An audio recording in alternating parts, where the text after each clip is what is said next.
எல்லாருக்கும் வணக்கம். இன்றைக்கி நைட் டின்னருக்கு சப்பாத்தியும் பன்னீர் மசாலாவும் தான் செய்ய போகிறேன். அதுக்கு வீட்டிலேயே பன்னீர் செஞ்சு எப்படி பண்ணுறதுன்னு பார்க்கலாம் வாங்க. அதுக்கு ஒரு பாத்திரத்தில் ஒரு 300 மில்லி பால் எடுத்துட்டேங்க. அது திரிகிறதுக்காக லெமன் ஒரு 2-3 ட்ராப் விட்டு கொஞ்சம் நேரம் கொதிக்க விட்டால் அந்த பால் நல்லா திரிஞ்சு வந்துருச்சு. இதை வடிகட்டிடலாங்க. இந்த அளவு நல்லா திரிஞ்சு வந்துருச்சு பாருங்கள். இதை வடிகட்டிட்டு இந்த லெமன் ஊற்றுனதுனால கொஞ்சம் புளிப்பு இருக்கும். அதனால் பச்சை தண்ணி ஊற்றி நல்லா கழுவி எடுத்துக்குவோம். இது ஒரு வெள்ளை கிளாத்தில் நல்லா வடிச்சிட்டு ஒரு பச்சை தண்ணி ஊற்றி நல்லா கழுவுன மாதிரி இப்படி அசைச்சு விட்டுறலாம். ட்ரை பண்ணிவிட்டு நல்லா புழிஞ்சு இது நான் காலையிலேயே இதை செஞ்சேங்க. காலையில் ஒரு 7 மணிக்காக இந்த மாதிரி வச்சுட்டேன். ஒரு தட்டில் வச்சு வெயிட்டான பொருளை வச்சு மேலே வச்சுருவோம். இது ஒரு 6-8 மணி நேரம் இருக்கணும். அப்போ தான் நல்லா தண்ணியெல்லாம் வெளியே நம்மளுக்கு பன்னீர் கிடைக்கும். இப்போ சாயந்தரம் ஆயிடுச்சு பாருங்கள். பன்னீர் சூப்பராக ரெடி ஆயிடுச்சு. இதை கட் பண்ணி பார்க்கலாம். நம்ம கடையில் வாங்குறத விட வீட்டில் செஞ்சு நம்ம சாப்பிட்டா சுத்தமாகவும் இருக்கும். நம்மளுக்கும் வீட்டில் செஞ்சோமேங்கிற ஒரு திருப்தி இருக்கும். பாருங்கள், சூப்பராக வந்துருச்சு. இவ்வளோதான், ஈஸியாக பன்னீர் நம்ம வீட்டிலே ரெடி பண்ணியாச்சு. இதுக்கு மேலே நம்ம பன்னீர் மசாலா ரெடி பண்ண வேண்டியதுதான். இதுக்கப்புறம் இதில் நம்ம ஒரு ஸ்பூன் கார்ன்ஃப்ளவர் மாவு சேர்த்துட்டு இது கையில் பிசையக்கூடாது, இப்படி குலுக்கி எடுத்துக்கணும். இதை ஃப்ரை பண்ணி எடுத்துக்கலாங்க. ஃபஸ்ட்டு இதை ஒரு ஓரமாக வச்சுட்டு நம்ம இதுக்கு ஒரு அரைப்பு ரெடி பண்ணிக்கலாம். ஒரு கை தேங்காய், திருவின தேங்காய், ஒரு 4-5 முந்திரி, சோம்பு அரை ஸ்பூன் சேர்த்துட்டு இது நல்லா ஃபைன் பேஸ்ட்டாக அரைச்சிட்டு வந்துடலாங்க. இந்தளவு. இப்போ எண்ணெய் நல்லா காஞ்சிருச்சு. ஒரு 5 டேபிள் ஸ்பூன் சேர்த்துருக்கேன். பன்னீர் பொரியிற அளவுக்கு சேர்த்துருக்கேன். அதுக்கப்புறமா தேவையான அளவு எடுத்துக்கலாம். இது நல்லா பொரிஞ்சு வரணும். மீடியம் ஃப்ளேமில் வச்சு நல்லா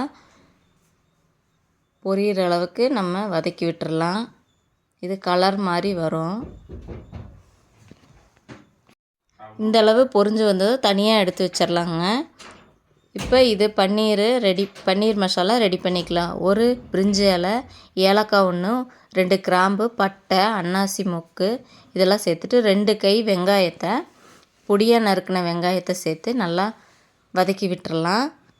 இஞ்சி பூண்டு பேஸ்ட்டு ஒரு அரை ஸ்பூன், அதையும் நல்லா வதக்கிட்டு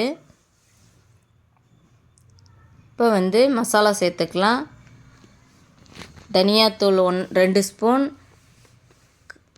மிளகாய்த்தூள் 1/2 ஸ்பூன், கறி மசால் தூள் ஒரு அரை ஸ்பூன் சேர்த்துட்டு மஞ்சத்தூள் சேர்த்து நல்லா கலந்து விட்டுட்டு இப்போ ஒரு தக்காளியை மிக்சியில் அடித்து வச்சுருக்கேன். அதையும் சேர்த்து நல்லா வதக்கி விட்டுறலாம். இதெல்லாம் சேர்ந்து நல்லா எண்ணெய் பிரிஞ்சு வரட்டும். இந்த குழம்புக்கு தேவையான உப்பு ஒரு அரை ஸ்பூன் சேர்த்து மீடியம் ஃப்ளேமில் வச்சு நல்லா பச்சை வாசம் போக வேகட்டும். ஒரு 5 நிமிஷம் விட்டுறலாம் அப்படியே. இப்போ நல்லா எண்ணெய் பிரிஞ்சு வந்துருச்சு. இந்த ஸ்டேஜில் நம்ம ஃப்ரை பண்ணி வச்சுருக்கிற பன்னீரை சேர்த்து கலந்து விட்டுட்டு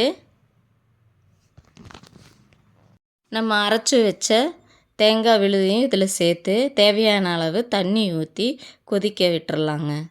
ஒரு 2 நிமிஷம் நல்லா கொதிக்கட்டும் எல்லாம் சேர்ந்து. அதுக்கப்புறம் நம்ம ஹோட்டல்லையே கிடைக்கிற மாதிரி சூப்பரான ரிச்சான பன்னீர் மசாலா ரெடி ஆயிடுச்சு.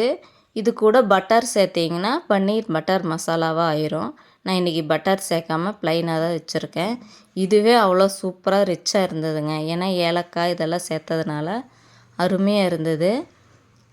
கடைசியாக கொத்தமல்லி இலை தூவி ஸ்டவ்வை ஆஃப் பண்ணிடலாங்க. இது சப்பாத்திக்கு சூப்பரான காம்பினேஷனாக இருந்தது. சாதத்துக்கு கூட நல்லா இருந்ததுங்க.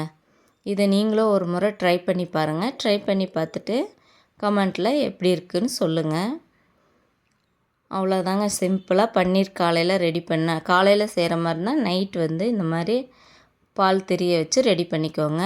இந்த வீடியோ பிடிச்சிருந்தால் லைக் பண்ணி ஷேர் பண்ணி சப்ஸ்கிரைபும் பண்ணிக்கோங்க. மீண்டும் அடுத்த வீடியோவில் பார்க்கலாங்க. தேங்க்ஸ் ஃபார் வாட்சிங்.